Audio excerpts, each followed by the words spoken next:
Haleluya, saudara yang dikasihi Tuhan. Kita berjumpa lagi dalam sebuah renungan firman Tuhan. Dan sebelum saya melanjutkan, saya mau berkata, selamat merayakan Paskah bagi kita semua. Haleluya, haleluya. Nah, saudara yang dikasihi Tuhan, saat ini saya akan berbicara, membagikan berkat, yaitu bagaimana kebenaran itu akan memerdekakan kamu. Sekali lagi, bagaimana kebenaran itu akan memerdekakan kita semua. Nah, mari kita baca di dalam Yohanes pasal 8 ayat 30 dan 32 sampai 32. Kita sama-sama baca. Setelah Yesus mengatakan semuanya itu, banyak orang percaya kepadanya. Maka katanya kepada orang-orang Yahudi yang percaya kepadanya, "Jikalau kamu tetap dalam firman-Ku, kamu benar-benar adalah murid-Ku, dan kamu akan mengetahui kebenaran, dan kebenaran itu akan memerdekakan kamu." Haleluya. Saudara yang dikasihi Tuhan, ini menarik sekali. Kalimat yang terakhir berkata seperti ini, kebenaran itu akan memerdekakan kamu. Haleluya. Nah, saudara yang dikasihi Tuhan, timbul pertanyaan, bagaimana caranya kebenaran itu dapat memerdekakan kita? Timbul pertanyaan, bagaimana kebenaran itu bisa membebaskan saya dan saudara semua? Haleluya. Nah, saudara yang dikasihi Tuhan, saya melihat ada 3 bagian penting, atau ada 3 hal yang penting yang akan kita bicarakan, yaitu 1, kebenaran itu berbicara tentang pribadi Yesus. Sekali lagi saudara, kebenaran itu adalah pribadi Yesus. Haleluya. Nah, saudara yang dikasihi Tuhan, Pilatus berkata seperti ini kepada Yesus, apakah kebenaran itu? Dalam Yohanes 18 ayat 38, Pilatus berkata, apakah kebenaran itu? Nah, saudara yang dikasihi Tuhan, bahkan kalau kita akhirnya baca ayat-ayat selanjutnya, kita temui bahwa saudara, Pilatus berkata, aku tidak mendapati kesalahan apapun pada Yesus. Dengan lain kata, Pilatus berkata kepada orang banyak, Yesus ini orang benar, tidak dapat kujumpai kesalahan apapun padanya. Dan kemudian saudara, dalam Matius 27 ayat 19, istrinya mengirim pesan, istri Pilatus mengirim pesan kepada Pilatus, di mana Pilatus saat itu sementara bertanya kepada Yesus. Dan isi pesannya adalah, jangan engkau mencampuri urusan orang benar itu. Sebab karena dia tadi malam aku sangat menderita dalam mimpi. Nah, saudara yang dikasihi Tuhan, ini yang saya ingin tekankan, bahwa Pilatus tidak menjumpai kesalahan Yesus, tetapi hal yang menyedihkan, Pilatus tidak pernah memahami apa itu kebenaran. Nah, ini dia. Nah, saudara yang dikasihi Tuhan, mengapa demikian? Sebab kalau berbicara tentang kebenaran, maka kita bicara tentang pribadi Yesus Kristus. Haleluya. Nah, saudara yang dikasihi Tuhan, kekuatan otak manusia ini, kekuatan otak manusia, ya, pemikirannya telah menghasilkan teknologi yang super hebat.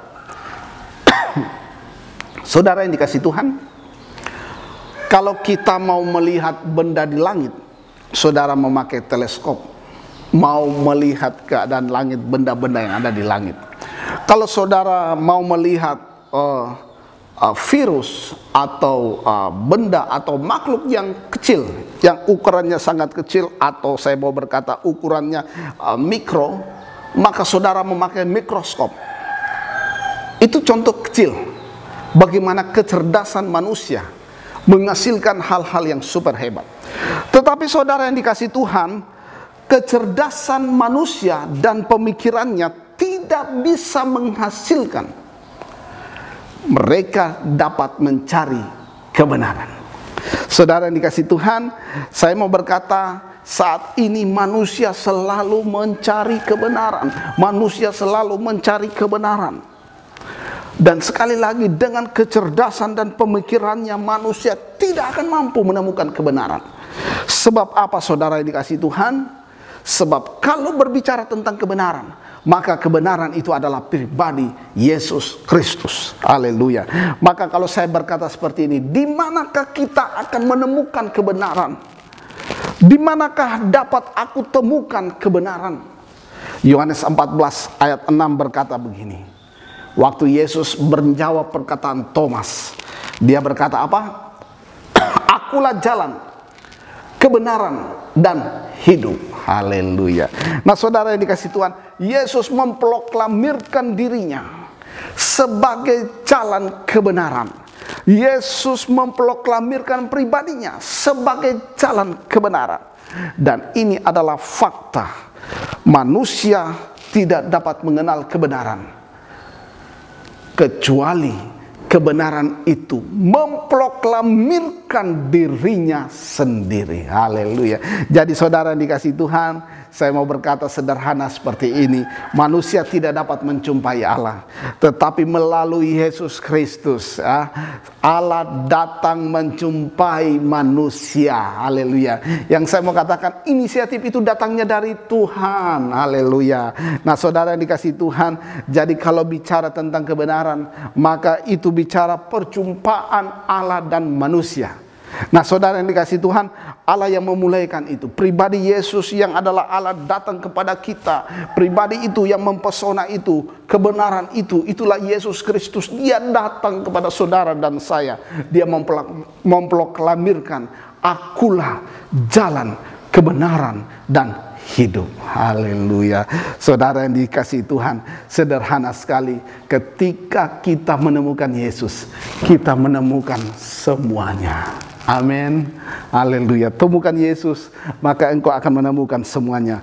Maka melalui peristiwa salib, sekali lagi, fakta dan kematian. Fakta kematian Yesus dan kebangkitannya, itu adalah kebenaran. Percayalah saudara, Yesus itulah kebenaran yang saat ini akan memerdekakan kamu. Katakan amin. Amin. Haleluya. Nah, bagian kedua yang saya ingin bagikan adalah kebenaran itu akan mengubahkan hidup kita. Haleluya. Nah, saudara yang dikasihi Tuhan, kita sudah tahu apa itu kebenaran. Mari kita melangkah selanjutnya. Kebenaran itu akan mengubahkan hidup kita. Kebenaran itu selalu berbicara tentang pribadi Yesus. Maka artinya hanya pribadi Yesus Kristus itulah yang akan mampu mengubahkan hidup saudara dan saya. Pertanyaannya, bagaimana caranya hidup saya dapat diubahkan? Haleluya. Bagaimana caranya hidup saudara dapat diubahkan? Maka saudara yang dikasihi Tuhan menjawab pertanyaan itu. Kita mulai dari proses salib itu. Ada Yesus yang disalibkan. Pada salib itulah awal dimulainya. Sekali lagi, pada salib itulah awal dimulainya proses pembenaran saudara dan saya. Haleluya. Nah, saudara yang dikasihi Tuhan, sederhana sekali, proses pembenaran itu dimulai ketika Yesus disalibkan. Jadi saudara, pijakan iman kita adalah pijakan yang harus percaya Yesus telah mati dan Yesus telah bangkit, Yesus telah naik di sorga, sediakan tempat buat saudara dan saya, dan satu saat dia akan datang kembali. Amin. Nah, saudara yang dikasihi Tuhan, Paulus berkata seperti ini. Jika Kristus tidak dibangkitkan, maka sia-sialah kepercayaan kamu dan kamu masih hidup dalam dosamu. Tetapi saat ini saya mau berkata, saudara, salib adalah jalan. Sekali lagi, salib adalah jalan Yesus melakukan kebenaran. Yaitu apa, saudara? Mendamaikan saudara saya dengan Allah Bapa di sorga. Haleluya. Saudara yang dikasihi Tuhan, maka saya ingin berkata seperti ini. Yesus yang disalibkan adalah awal proses dimulainya pembenaran. Sederhananya, ada sesuatu yang mengubahkan hidup saudara dan saya pada peristiwa salib itu. Hal pertama, melalui salib terjadi perubahan hidup, yaitu Yesus dihukum mati supaya kita dapat diampuni. Amin. Yesus disiksa, Yesus disakiti supaya saudara dan saya memperoleh kesembuhan.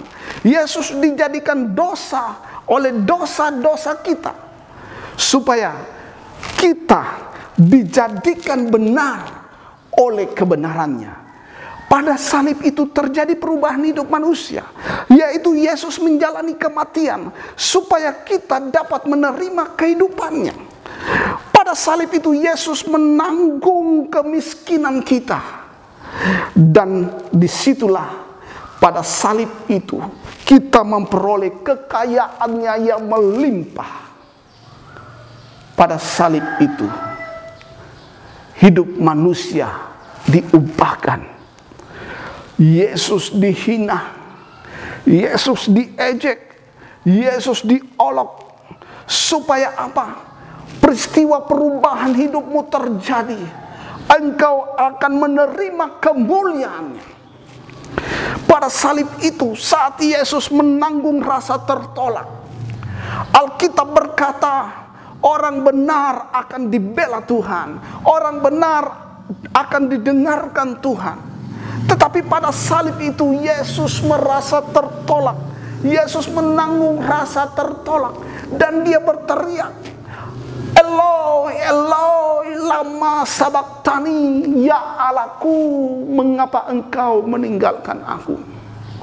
Peristiwa rasa tertolak ini menyebabkan perubahan hidup manusia yang percaya kepadanya, yaitu saat dia rasa tertolak, menanggung rasa tertolak, supaya saat yang sama kita menerima, kita dapat menerima dan diterima oleh Bapa di surga. Kita diterima oleh Allah Bapa di surga. Haleluya. Saudara, pada peristiwa salib itulah terjadi perubahan hidupmu dan hidupku. Jika engkau percaya, Alkitab berkata, terkutuklah manusia yang disalibkan. Tahukah saudara, Yesus di atas kayu salib,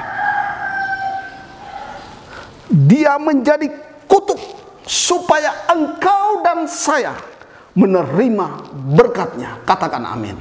Amin. Haleluya. Saudara, saat dia di atas kayu salib, Yesus berkata, sudah selesai. Pekerjaan Yesus di atas kayu salib sempurna. Dan setelah itu Yesus menyerahkan nyawanya. Inilah proses pembenaran terjadi. Percayalah, salib mengubahkan hidup saudara dan saya. Saudara yang dikasihi Tuhan, apa yang diperbuat Yesus di atas kayu salib, sekali lagi, apa yang dia telah perbuat? Dia dihina, dia tidak diindahkan Bapa, dia disiksa, dia dipermalukan, dia jadi miskin. Semuanya dilakukan karena dia mencintai saudara dan saya. Saat ini Yesus ingin saudara dan saya percaya hanya kepadanya. Mari percayakanlah seluruh hidupmu hanya kepada Yesus Kristus Tuhan. Tidak ada yang lain. Yesus yang adalah kebenaran itu. Dia mampu mengubahkan hidupmu saat ini juga. Saudara yang dikasihi Tuhan, saya ingin berkata, Yesus ingin mengubahkan hidup saudara dari kematian. Saat saudara percaya pada Yesus, saudara akan menerima hidup yang kekal. Yesus ingin memberikan masa depan yang penuh harapan kepada saudara. Mungkin saat ini engkau sudah kehilangan pengharapan. Mungkin saat ini engkau lagi tidak bisa melihat jalan keluar. Engkau di sekelilingmu ada begitu kesulitan. Engkau tidak mampu melihat pertolongan. Tetapi saya ingin berkata, Ada Yesus Kristus saat ini. Lihat pada Dia yang disalibkan. Dia mampu memberikan engkau masa depan yang penuh harapan. Dia akan menjaminkan berkat yang melimpah dalam hidupmu. Katakan haleluya. Saudara yang dikasihi Tuhan, saudara mungkin berkata, saya sudah tidak diberkati, sudah susah dan segalanya. Saya mau berkata, pada peristiwa salib itu kita akan menerima berkat-berkat Abraham yang dijanjikan kepada Abraham. Berkat itu bisa saudara terima melalui Yesus Kristus Tuhan. Haleluya. Nah saudara dikasih Tuhan, saya mau berkata, perhatikan kata-kata saya. Jadi salib itu bukan hanya lambang kemenangan bagi orang percaya. Sekali lagi saudara, jadi salib bukan hanya lambang kemenangan bagi orang percaya, tetapi salib adalah proses imanmu melihat.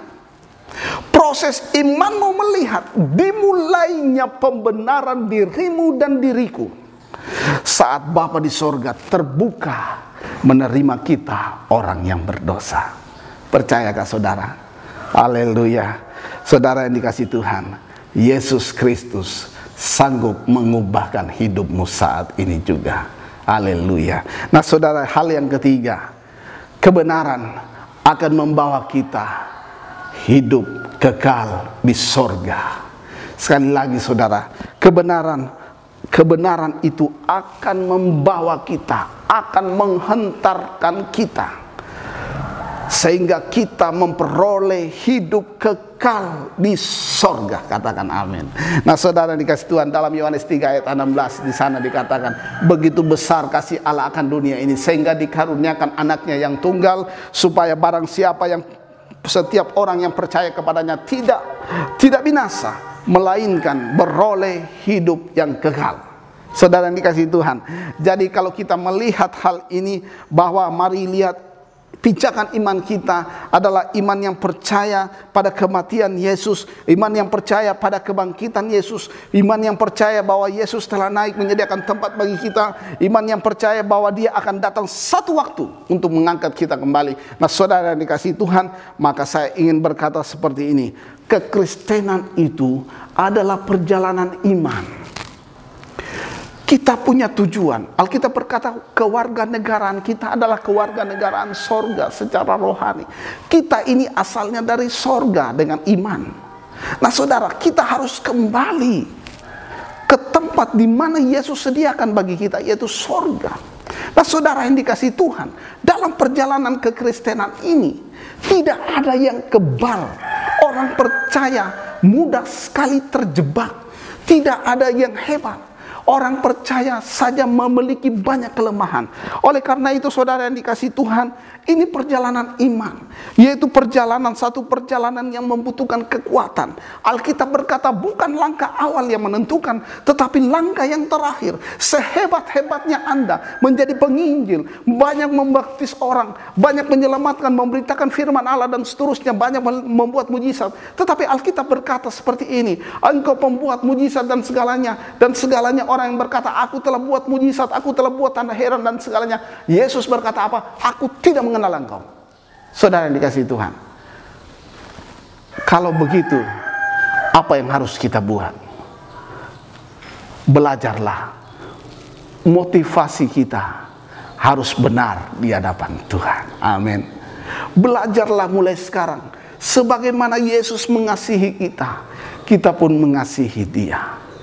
Bukan langkah awal yang menentukan, tapi langkah yang terakhir.